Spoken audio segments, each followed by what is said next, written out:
प्यारे बच्चों, सुप्रभातम। दैवी वाक यूट्यूब चैनल पर आपका हार्दिक स्वागत है। आज हम पुनः उपस्थित हैं सप्तमी कक्षा का पाठ द्वितीय लेकर के। पाठ का नाम है दुर्बुद्धि विनश्यति।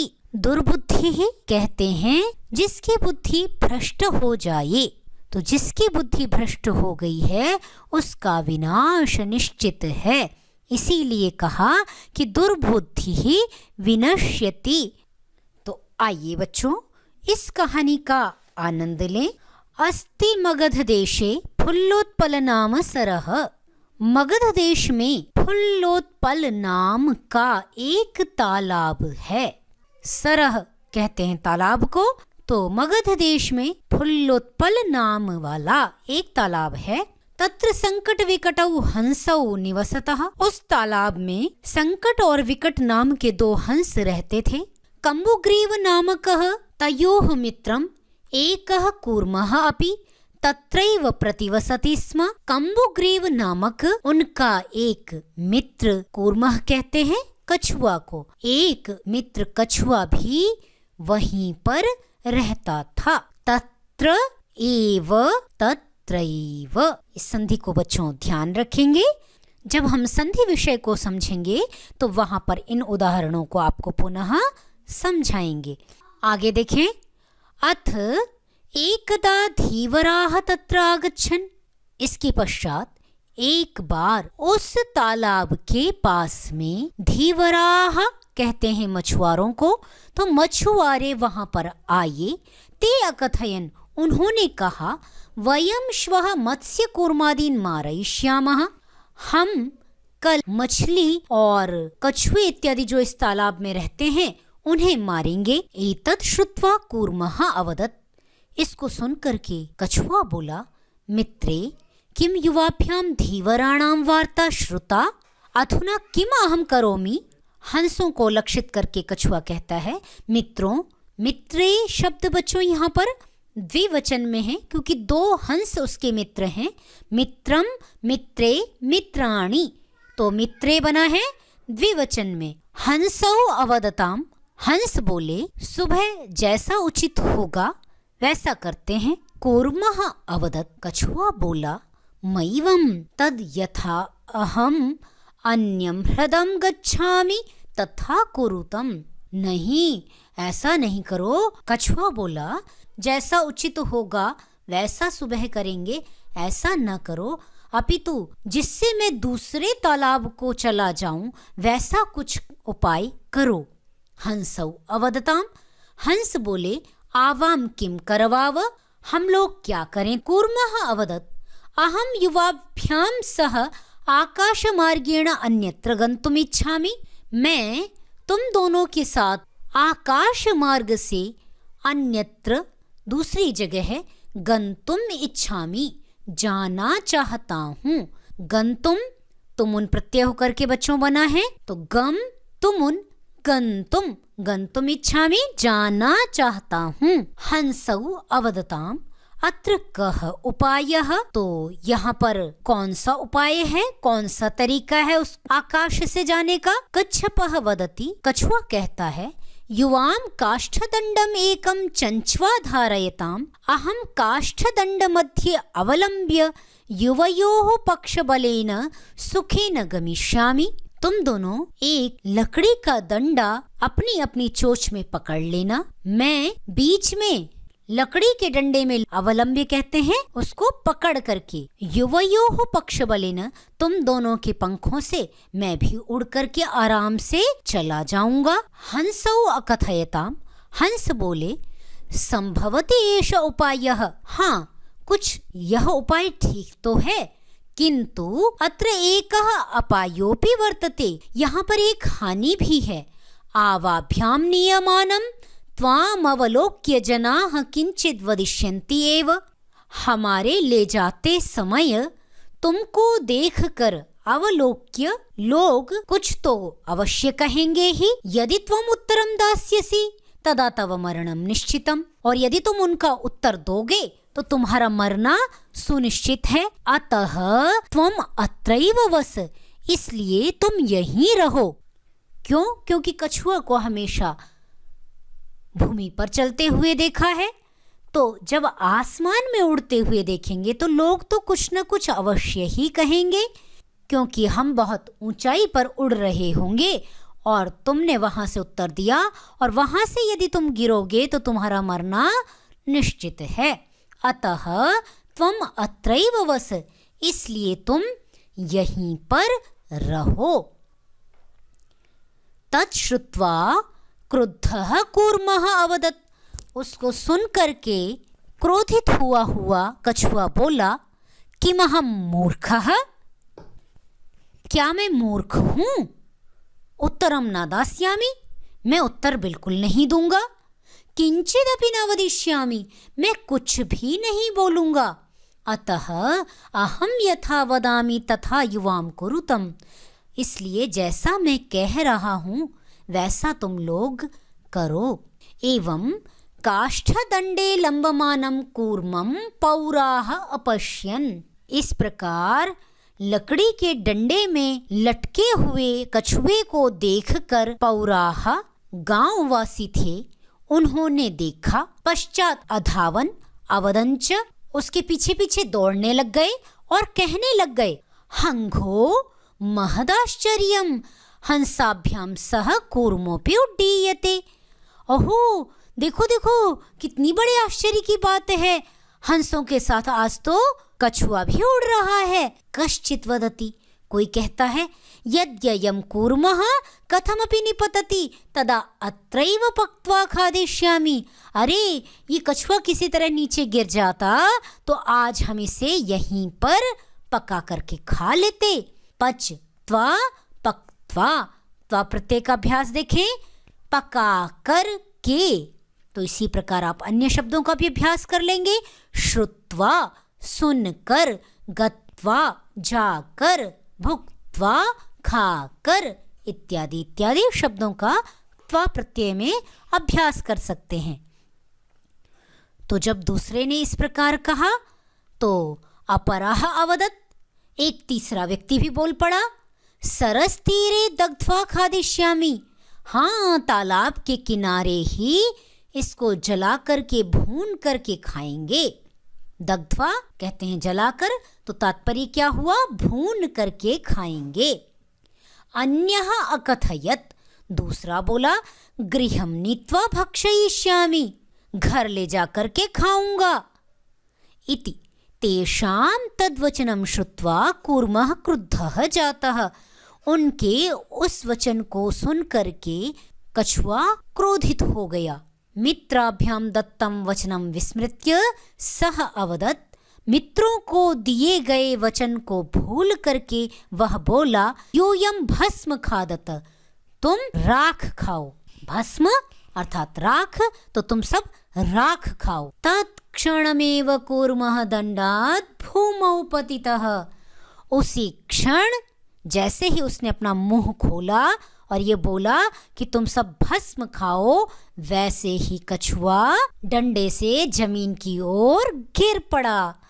पौरेः समारितः, और उन गांव वासियों के द्वारा वह मार दिया गया।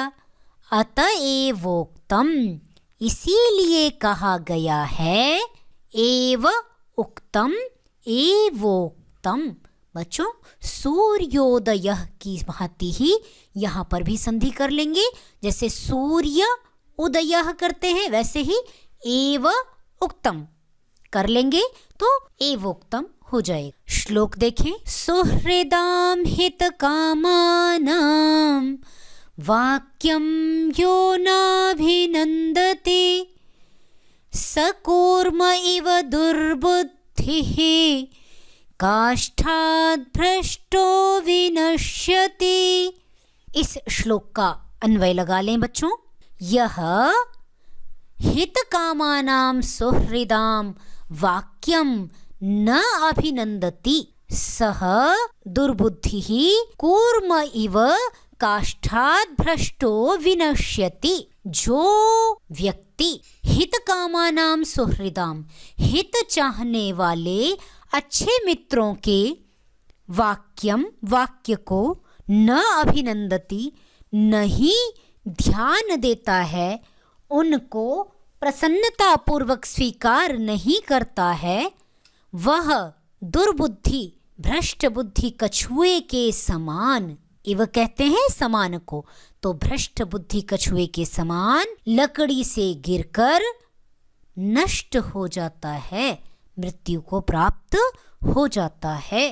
तो इस प्रकार यदि सुहृद कोई बात कहें, आपके बड़े गुरुजन, आपके मित्र आपको कोई अच्छी बात कहें, तो उसे अवश्य ध्यान से सुनना चाहिए और मानना चाहिए, क्योंकि बड़े व्यक्ति हमेशा अपने हित की ही बात कहते हैं। आपको ये कहानी कैसी लगी बच्चों? प्रतिक्रिया में आप बताएंगे मुझे, और कमेंट बॉक्स में लिख करके आप मुझे बताएंगे कि आपको ये कहानी कैसी लगी और आपने इससे क्या सीखा। आइए बच्चों, अब हम इस पाठ का अभ्यास भी कर लेते हैं। प्रथम प्रश्न है उच्चारणम कुरुत, उच्चारण करें। तो इस पाठ में आए हुए जितने भी कठिन शब्द थे उनका उच्चारण कर लें। फुल्लोत्पलम, यहाँ पर फुल्ल शब्द में चूंकि 2 ल हैं, फिर उसके बाद भी संयोग है, तो सही प्रकार से आप उच्चारण कर सकें तो कैसे बोलना है? फुल्लोत्पलम। अवलंब्य पक्त्वा कम्बुग्रीवः आवाभ्यां भक्षयिष्यामि उक्तवान् ह्रदं सुहृदाम् उड्डीयते भ्रष्टः। अग्रिम प्रश्न देखें, प्रश्न संख्या 2।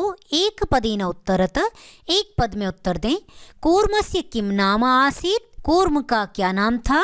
तो कम्बुग्रीवः, कछुए का नाम था कम्बुग्रीवः। सरस तीरे के आगच्छन्, तालाब के किनारे कौन आए थे?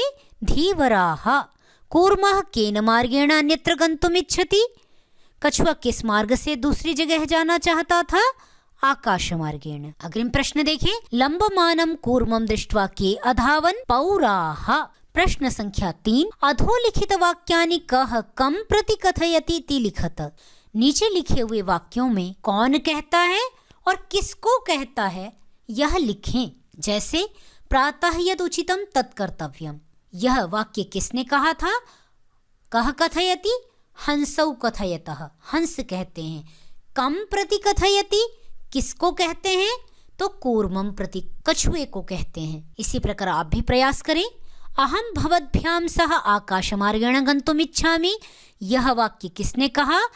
कूर्मः, कछुए ने कहा। हंसौ प्रति, हंसों से कहा। अत्र कः उपायः? हंसौ कूर्मं प्रति। अहम उत्तरं न दास्यामि, कूर्मः हंसौ प्रति। यूयं भस्म खादत, कूर्मः पौरां प्रति। कछुए ने उन ग्रामवासियों के प्रति कहा था कि तुम सब भस्म खाओ। अग्रिम प्रश्न देखेंगे, मंजूषातः क्रियापदं चित्वा वाक्यानि पूरयत। मंजूषा से क्रियापदों को चुन करके वाक्य पूरा करें।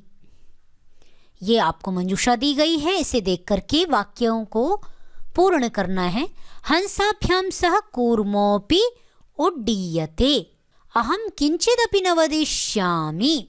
यह हितकामानां सुहृदां वाक्यं न अभिनन्दति। एकः कूर्मः अपि तत्रैव प्रतिवसति स्म। अहम् आकाशमार्गेण अन्यत्र गन्तुम् इच्छामि। वयं गृहं नीत्वा कूर्मं भक्षयिष्यामि। अग्रिम प्रश्न देखें, प्रश्न संख्या 5। पूर्ण वाक्येन उत्तरत। पूर्ण वाक्य में उत्तर दें। कच्छपः कुत्र गन्तुम् इच्छति? कच्छपः अन्यं ह्रदं गन्तुम् इच्छति। कच्छपः कम् उपायं वदति? कच्छपः कथयति युवां काष्ठदण्डम् एकं चञ्च्वा धारयताम्, अहं काष्ठदण्डमध्ये अवलम्ब्य युवयोः पक्षबलेन सुखेन गमिष्यामि। लम्बमानं कूर्मं दृष्ट्वा पौराः किम् अवदन्? हंगो महदाश्चर्यं हंसाभ्यां सह कूर्मोऽपि उड्डीयते। कूर्मः मित्रयोः वचनं विस्मृत्य किम् अवदत्? कूर्मः अवदत् यूयं भस्म खादत। अग्रिम प्रश्न देखिए बच्चों, घटना क्रमानुसारम वाक्यानि लिखत। जो घटना जिस क्रम से घटी उसी क्रम में इन वाक्यों को लगा दें। ये अव्यवस्थित क्रम में है, इन्हें क्रम प्रदान करना है। कौन सी घटना पहले घटी, तो देखते हैं बच्चों, प्रयास करें। प्रथम है कूर्मः हंसौ च एकस्मिन् सरसि निवसन्ति स्म। कछुआ और हंस एक तालाब में रहते थे। अग्रिम देखें, केचित् धीवराः सरस्तीरे आगच्छन्। वयं श्वः मत्स्यकूर्मादीन् मारयिष्यामः इति धीवराः अकथयन्। कूर्मः अन्यत्र गन्तुमिच्छति स्म। जब उन्होंने मारने की बात कही तो कछुआ ने कहीं और जाने की इच्छा प्रकट की। कूर्मः हंसयोः सहायतया आकाशमार्गेण अगच्छत्। पौराः अकथयन् वयं पतितं कूर्मं खादिष्यामः। जब पौरों ने इस प्रकार कहा कि यह कछुआ किसी प्रकार गिर जाए तो हम गिरे हुए कछुए को खा लेंगे। लंबमानं कूर्मं दृष्ट्वा पौराः अधावन्। पौराः अकथयन् वयं पतितं कूर्मं खादिष्यामः। हम गिरे हुए कछुए को खा लेंगे। कूर्मः आकाशात् पतितः पौरेः मारितश्च। कछुआ आकाश से गिर गया और जो ग्रामवासी थे उन्होंने उसको मार दिया। तो बच्चों, यही कहानी का क्रम था, जो इस क्रम में हमने इसे रखा है। आप भी इसी प्रकार प्रयास करेंगे। अग्रिम प्रश्न देखें, प्रश्न संख्या 7। मंजूषातः पदानि चित्वा रिक्त स्थानानि पूरयत। मंजूषा से पदों को चुन करके रिक्त स्थान भरने हैं। बच्चों, यहाँ पर 9 रिक्त स्थान हैं, इनकी पूर्ति आपको करनी है। उचित पद ले लेकर के आपको यहाँ रखना है। एक बार प्रयास आप अपने आप करें। जब आप असमर्थ होवें तो उसके बाद यहाँ से मिला लेंगे, तो आपका प्रयास भी हो जाएगा और आपकी गलतियाँ भी आपको मालूम चल जाएंगी। तो इसलिए बच्चों, एक बार बगैर देखे इसको स्वयं प्रयास करेंगे इस कहानी को भरने का। देखें, एकस्य वृक्षस्य शाखासु अनेके काकाः वसन्ति स्म। एक वृक्ष की शाखा में बहुत सारे कौवे रहते थे। तस्य वृक्षस्य, उस वृक्ष के कोटरे एकः सर्पः अपि अवसत्। उस वृक्ष के कोटर में जो खोखला भाग था वृक्ष का, उसमें एक सांप भी रहता था। काका नाम अनुपस्थितौ सर्पः काका नाम शिशून् खादति स्म। कौवे की अनुपस्थिति में सांप कौवे के बच्चों को खा जाता था। काकाः दुखिताः आसन्। कौवे इससे बहुत दुखी थे। तेषु एकः वृद्धः काकः उपायम् अचिन्तयत्। उनमें से एक जो बूढ़ा कौवा था उसने एक उपाय सोचा। क्या? वृक्षस्य समीपे जलाशयः आसीत्। वृक्ष के पास में एक तालाब था। तत्र एका राजकुमारी स्नातुं जलाशयम् आगच्छति स्म। वहां पर एक राजकुमारी उस जलाशय में स्नान करने के लिए आती थी। शिलायां स्थितं तस्याम् आभरणम् आदाय एकः काकः वृक्षस्य उपरि स्थापयत्। उसके आभरणों को लेकर के, जो उसके आभूषण थे जो उसने उतार करके रखे हुए थे नदी के पास में, उनको लेकर के आदाय यहाँ पे भरेंगे, लेकर के एकः काकः, एक कौवा वृक्ष के ऊपर उनको रख देता है। राजसेवकाः काकम् अनुसृत्य वृक्षस्य समीपम् अगच्छन्। राजसेवक कौवे का अनुसरण करते हुए वृक्ष के पास गए। तत्र ते तं सर्पं च अमारयन्। वहां पर उन्होंने उस सर्प को मार दिया। इसीलिए कहा गया है उपायेन सर्वं सिद्ध्यति। उपाय से सब कुछ संभव है। तो इस प्रकार बच्चों, यह आपका अभ्यास पूर्ण हुआ। अगली कक्षा में पुनः मिलेंगे। कहीं पर भी आपको संदेह हो तो आप कमेंट बॉक्स में लिखें। आपके संदेहों का समाधान मैं प्रत्युत्तर देकर के अवश्य करूंगी। चैनल को लाइक एवं सब्सक्राइब करें। सुरक्षित रहें और स्वस्थ रहें, स्वयं स्वस्थ रहें और अपनों का भी ध्यान रखें। पुनः मिलेंगे। धन्यवादाः। नमो नमः।